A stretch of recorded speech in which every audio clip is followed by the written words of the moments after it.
Once again, welcome to this Friday night meeting of Keep It Simple. It is now with great pleasure and much gratitude that I introduce Texas T, who will be sharing on the topic, It Works Only If You Work It. Texas, over to you. Thank you. Howdy, hey, everybody. I'm Texas T, and I am an alcoholic. My clean and sober date is December 25th, 1990.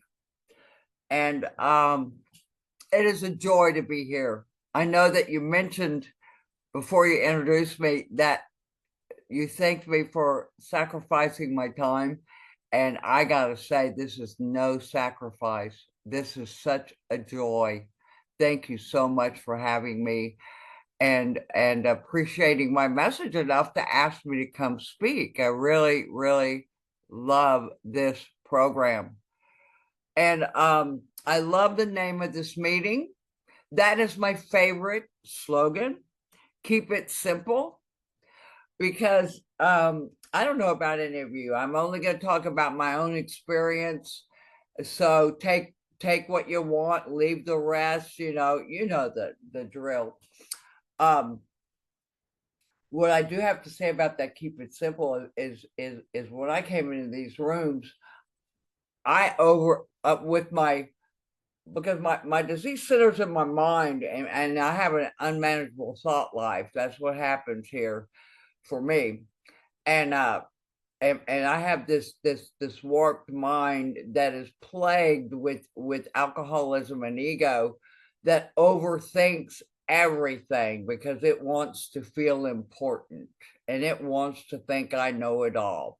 When in reality, I'm afraid of everything. I'm afraid I don't know it all. But it overthinks everything. That's why I chose the topic, it works if, and I used a capital if you work it. So what's my job? I got to work it or I'm not going to get any results. The last meeting I just got off of, which our wonderful MJ was the lead, the conclusion was it's not for people who need it or want it, it's for people that do it. Because if I don't do this thing, I get no growth, I get no recovery, I get nada. You know, meetings are great. I love meetings, but it's only one part of the program. You know, there's that triangle with the well, but let's just say meetings, the steps, and being of service. And without one leg of that triangle, it's going to collapse. So I must participate in all three. But I actually learn a lot in meetings. I used, when I first got sober, I went to I would call it group therapy meetings, where everybody, now when I look back at it, we were all sharing with our egos. We were all talking about things that we thought would work. But you know what? We didn't know what we didn't know until I finally got into really, really following the directions and looking for the ifs in the book and listening to my sponsor and doing what she told me to do. And I'm saying she told me to do it. She suggested. We like to use that sugar-coated word.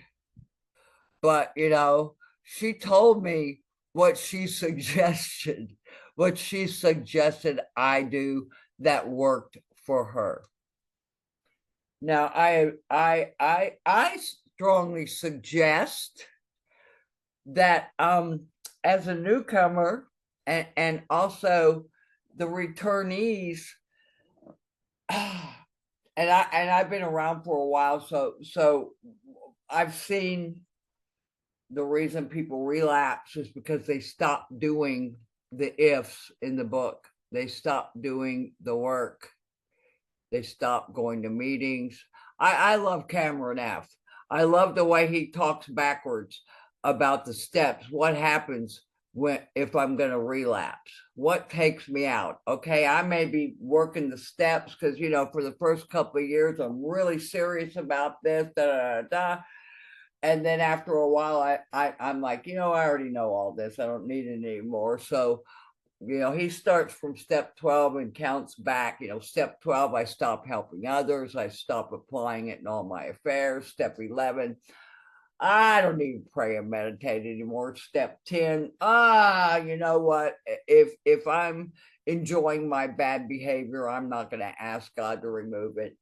And so on and so, you know, at step 9, they did more harm to me than I did to them. You see how my thinking gets warped again. I go back to that old, unmanageable thought life, that self-talk that talks to me with great authority in my own voice, finding fault with the 12 steps, finding fault with you, finding fault with me, finding fault with the world in general, very negative. And I'm irritable, and I am restless, and I'm discontented again because I'm not doing the work. I'm not making this a way of life. I'm not applying these principles and steps in all my affairs, and from the moment I wake up till the moment I go to sleep.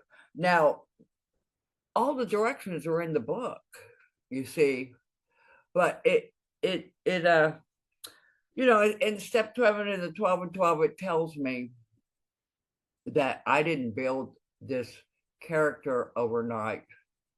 So it's going to take a little bit of time to dismantle it. And that's why we go with the progress, not perfection.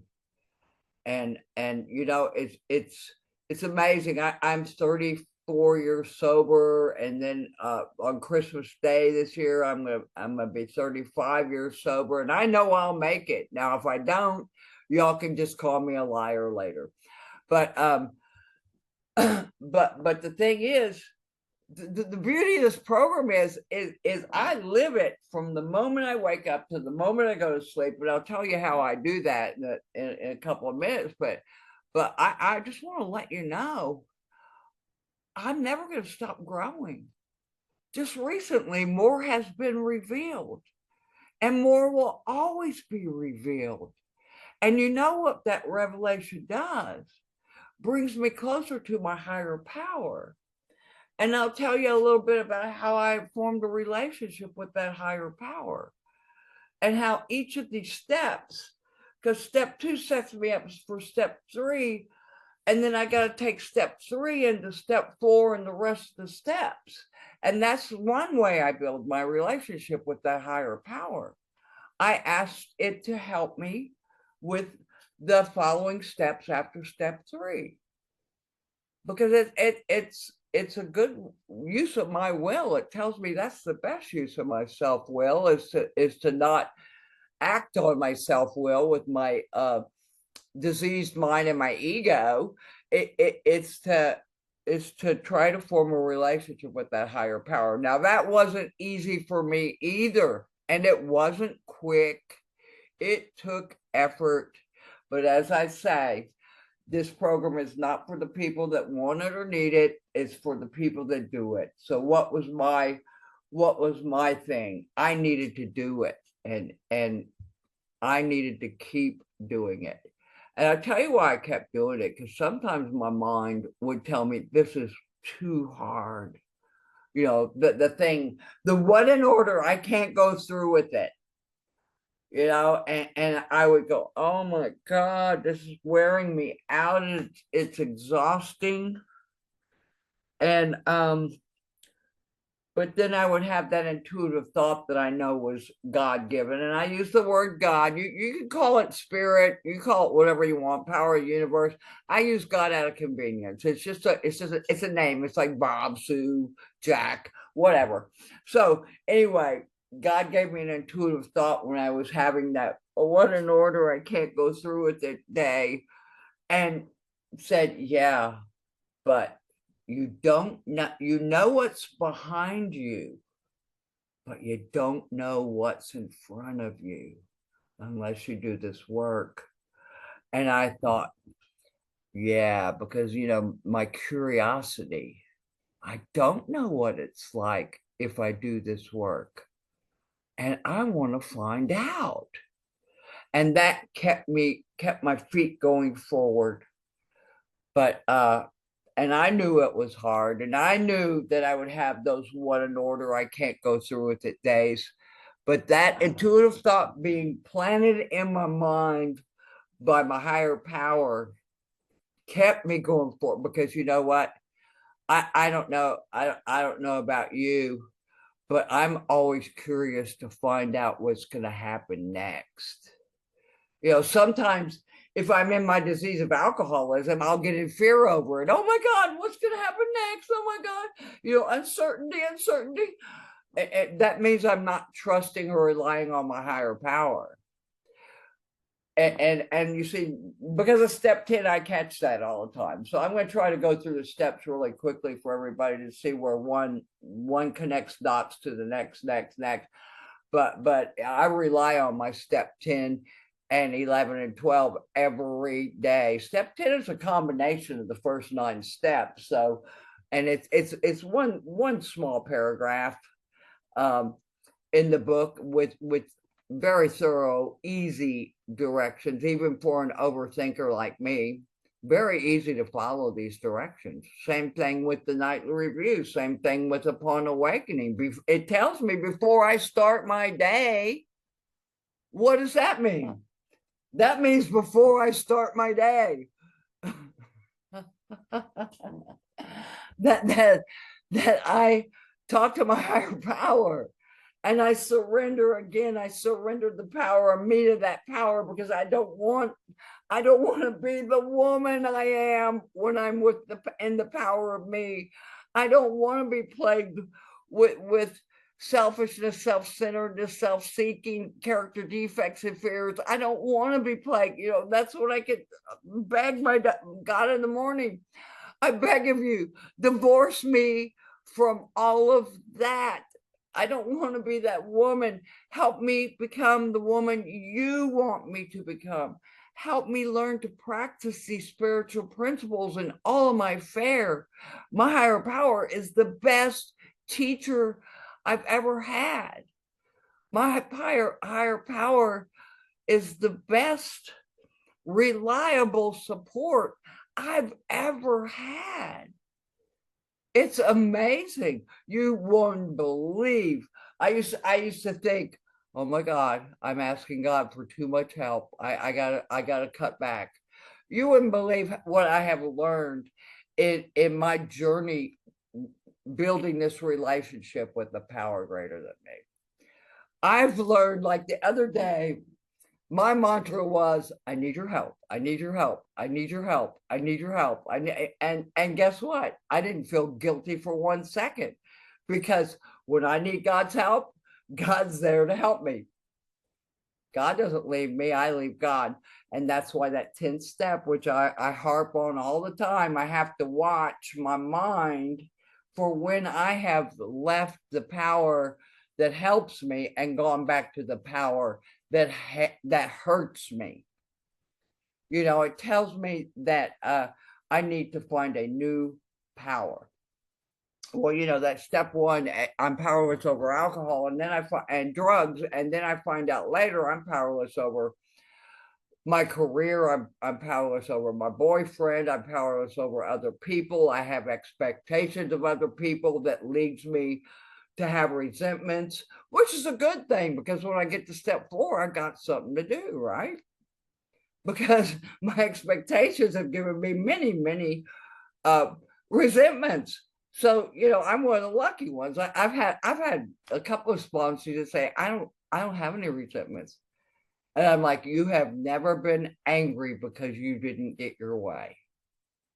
Come on.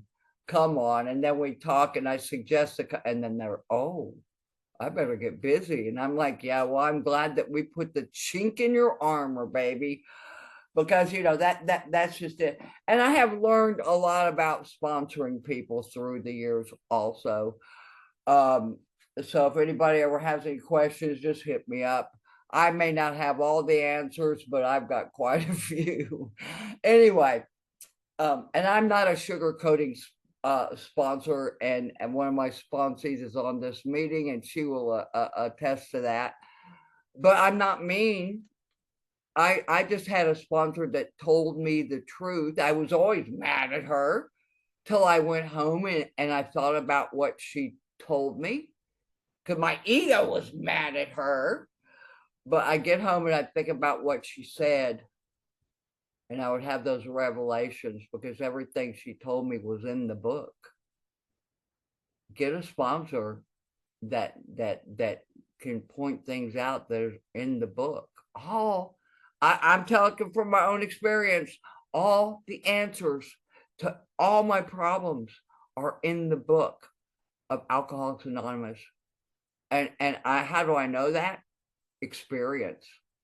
I didn't believe it that day I finally saw, oh my God, everything they have said in this book is true. Because mom, as I was talking about, that overthinking mind would question everything. And in order to keep it simple, I have to follow the directions without overthinking them. Now that's easier said than done, says the newcomer, because as a newcomer and actually into me up to 10 years, I was still overthinking. I was still questioning. I didn't actually know what I was completely up against until I started going to my home group, Primetime. And there's a website, I'll just say it now, primetimeisnow.com. I've got a couple of workshops on there. If you go in the library to the Texas Tea folder, I did 2 workshops. One on, it's called Keeping It Simple. And I go through all 12 steps. And then I do another one called The Ego Factors and More, where I go through the Dr. Harry Tiebout ego factors. He was a psychiatrist that helped Bill Wilson, helped Marty Mann, and he became a member of AA by proxy because he wanted to see what made us tick. He was a psychiatrist that until he got together with Bill Wilson, had that manuscript of the big book, he was blown away that there was the missing link was a power greater than ourselves. Because as a psychiatrist, all of his treatments were, the medical mind, how to do that and that, and then when AA worked, because brought a power greater than ourselves into the mix, and then things started happening.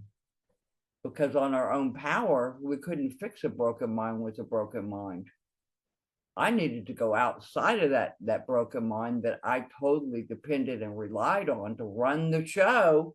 Or as I always say, if you add an I into run, it turns into ruin. And I didn't know what I didn't know. And there was a lot to learn. There was a lot to be revealed. Be soft and gentle with yourself, please. Because none of us, when we come in these rooms, know all the answers. And in the big book, it says, we only know a little. More is being revealed to us. And that's what I love about AA, because we stay humble that way, because we realize we only know a little and more is always being revealed, which makes me want to hit us with the set aside prayer that I love. I call it my step 2 prayer. God, please set aside everything I think I know. To be more specific, God, set aside everything I think I know about myself, my fellows, this program of AA and CA and all the A's, and especially set aside everything I think I know about you, God, so that I may have a new experience with an open mind. Show me the truth, or as I like to say, show me the facts. And I love that prayer. because as I'm going to try. I've got 20 minutes left. I'm going to try to do a fast repertoire of the 12 steps. So step one, I find out I'm powerless over out. Without AA, I couldn't stop on my own power. I want to thank everybody in this room and all the rooms I have ever been to for keeping these rooms open. So I had some place to go and to be with people that have gone before me that could carry me through my own insanity and show me how to work these and live these steps so I can be returned to sanity and continue to pass that down to others and help others, because it says that that is one of the biggest joys in my life, and it is.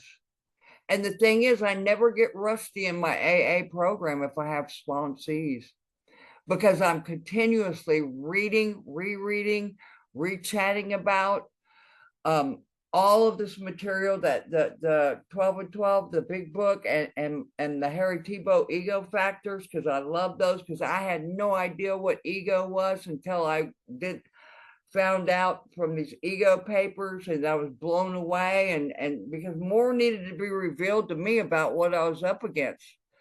I had an unmanageable thought life. I didn't just have an unmanageable life, it was my thought life. It was the disease centers in my head. So I had this self-talking mind that was irritable, restless. When I don't drink, sober, when I don't have my medicine, sober, I have this self-talking mind that tells me things about you, finds fault with you, is never satisfied. I'm always looking out for outside things to fix me, to make me feel complete. I'm looking for your approval. I'm always in a hurry.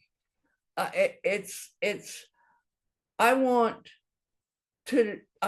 this program to fix me right now. Drugs and alcohol fix me right now. Why can't you fix me right now? In other words, I'm a queen baby, because I think the world revolves around me, Her Majesty, and I'm easily frustrated.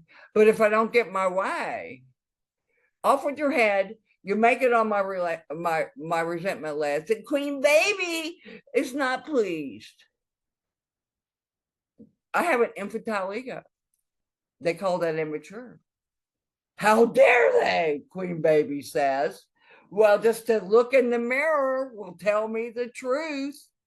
Just a couple of seconds watching my mind and how I react to situations, Her Majesty. These are things I start watching for, all of these things. When I was getting drunk, I finally realized what happened with why drugs and alcohol gave me that ease and comfort. I didn't realize until I realized it was supporting my ego. That's why I felt like a superpower. I went from a fearful, uncomfortable in my own skin, kind of like, Superman gets in the telephone booth. The alcohol and drugs were my telephone booth. Suddenly, my ego was fed an enormous amount of, I'm a superpower. Now, that was fun and everything, but then gradually, as I went on, my mind and my thought life and my perception of life became more and more warped. And that's because my ego kept getting built up. And finally, all of my shenanigans of the drinking and drugs caught up with me.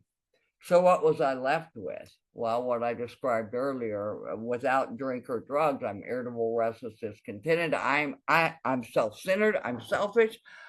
I have a huge ego, although I can't see mine, but boy, I can see yours.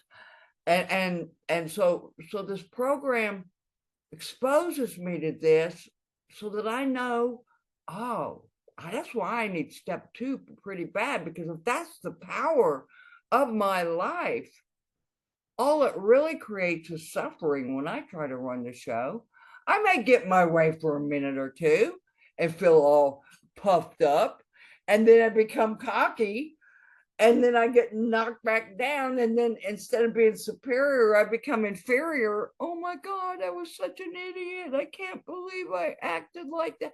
Yeah, I beat myself up.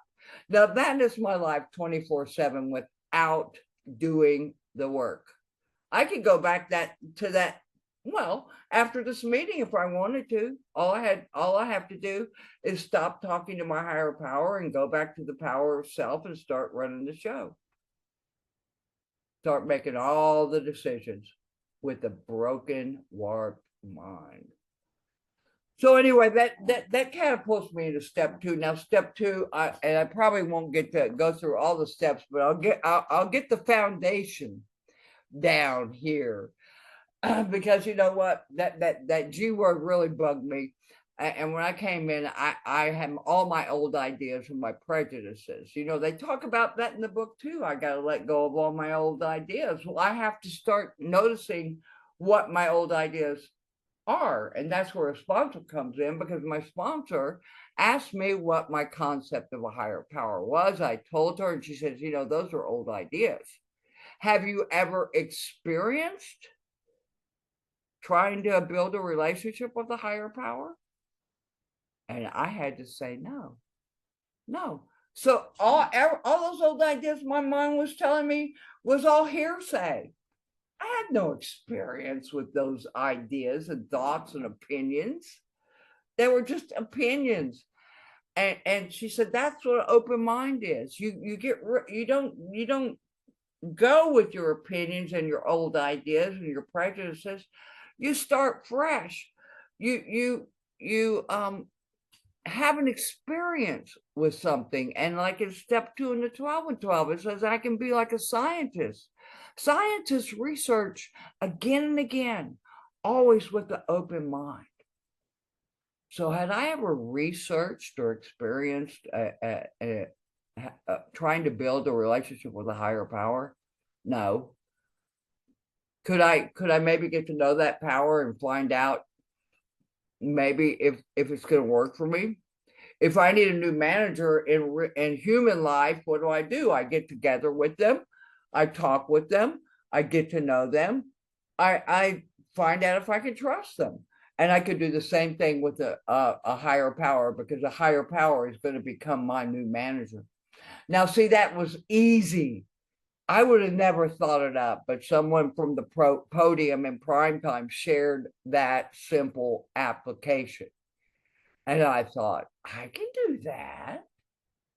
And it really took the intimidation of God out of the mix. Because I was just like, well, what if God doesn't want me to talk? What if, you know, back to the power of self, what if? You know, don't overthink it, just do it. Oh, okay. So I sat in my room and I said, okay, I'm going to do this thing. I'm not going to want it or need it. I'm going to do it.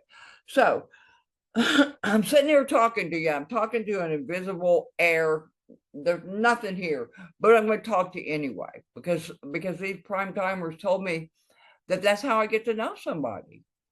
And you know what? I'm going to give this thing, I'm going to be the scientist. I'm going to give this a shot. I'm going to try this. I don't know if you're there. I don't know if I believe in you. I don't know if you can help me, but I do have the proof that you do help people, because I see it every day in AA. I see you helping people. So maybe you can help me. I'm just going to try to keep an open mind and see if maybe I can learn to get to know you and maybe trust you and rely on you.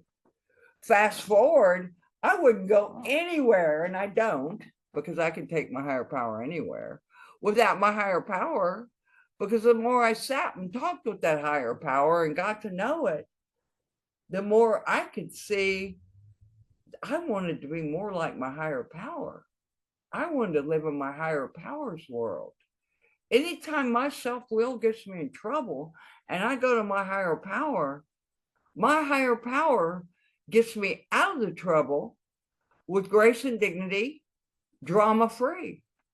The power of me, stories, lies, drama, fears, character defects.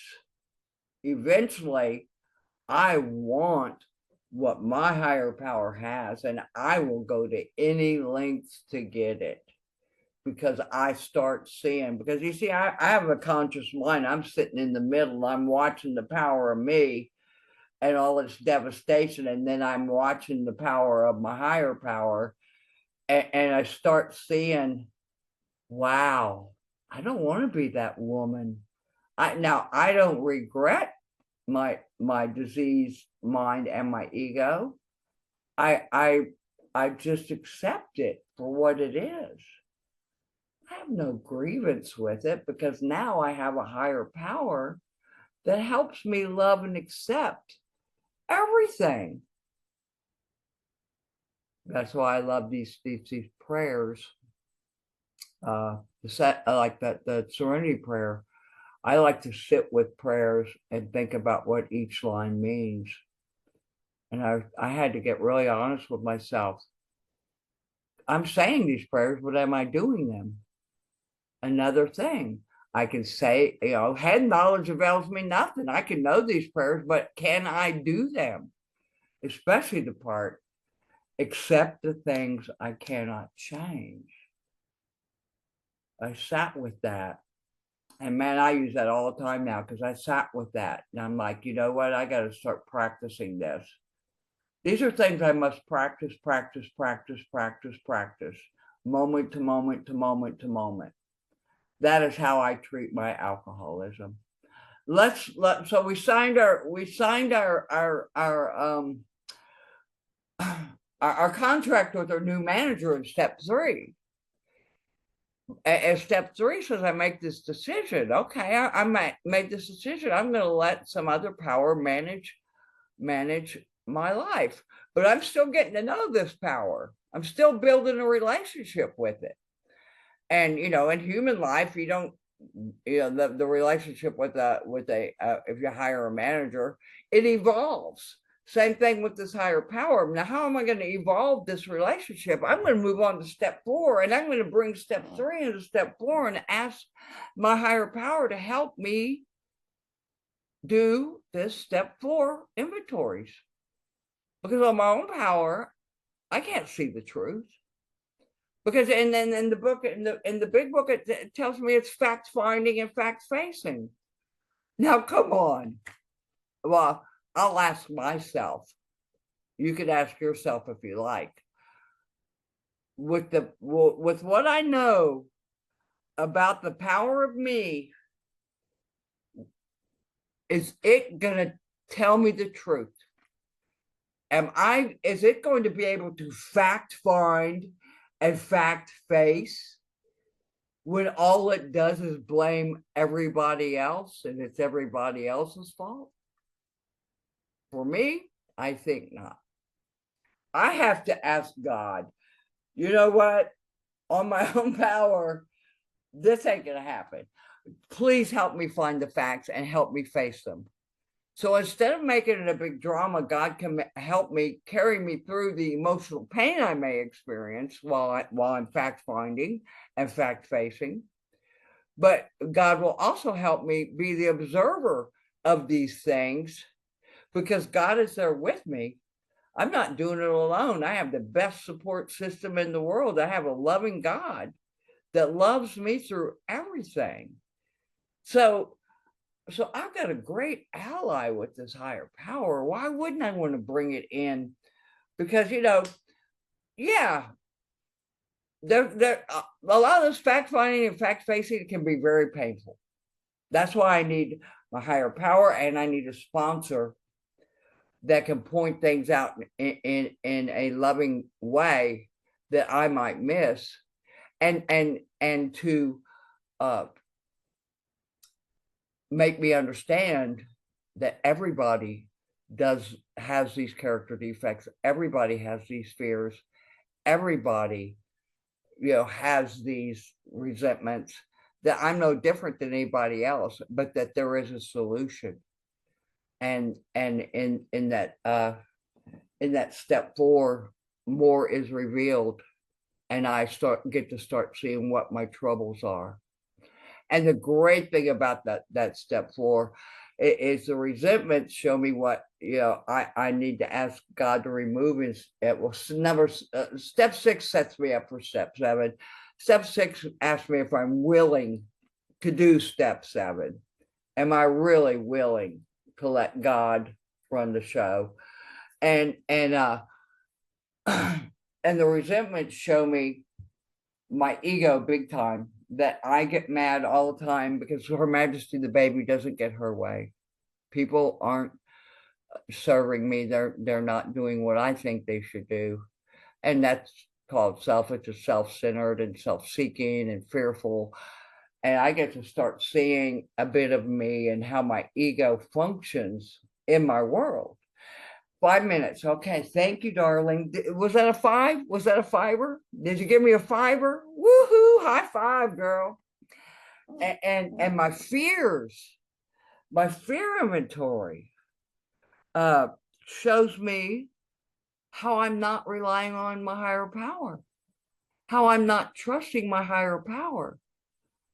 Because when I do that fear list, I go, can I manage this one? No. Why aren't I asking my higher power to manage that? Duh, so it's like a real eye-opener. There's so much awakening, spiritual awakening in these steps. In step 4, and then with that as they call it, a sex inventory, I call them a relationship conduct inventory. I get to see where I'm selfish, self-centered, inconsiderate, self-seeking, fearful. And then I get to write a sane and sound ideal list of my future romantic relationships. Now, ask yourself, maybe, can I, on my own power, do a sane and sound ideal list for my future romantic or any relationship? Well, in step 2, I learned that a power greater than me was going to return to sanity. So I'm like, oh, there's another way I can build a relationship with that higher power. God, can you help me make this sane and sound ideal list? After all, you're the one that returned me to sanity. I can't do this on my own power. And so with that I call it a relationship inventory. I find out what kind of woman I want to be. And I find out I don't want to be that woman I discovered in my resentment and my fear inventory. I want to be a new woman with sane and sound ideals in all my relationships. And I ask God, can you help me be more like you? Can you teach me how to do this? And God says, you bet, kid.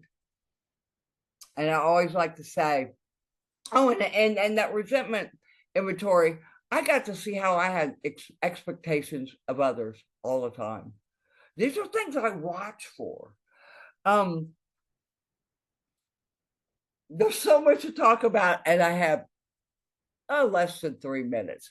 So what I'm going to do, I'm going to say, because I got really excited about all the things I got exposed in that 4th step by asking God to help me find the facts and to face them, and then asking God to help me make a sane and sound ideal list of the woman I want to become.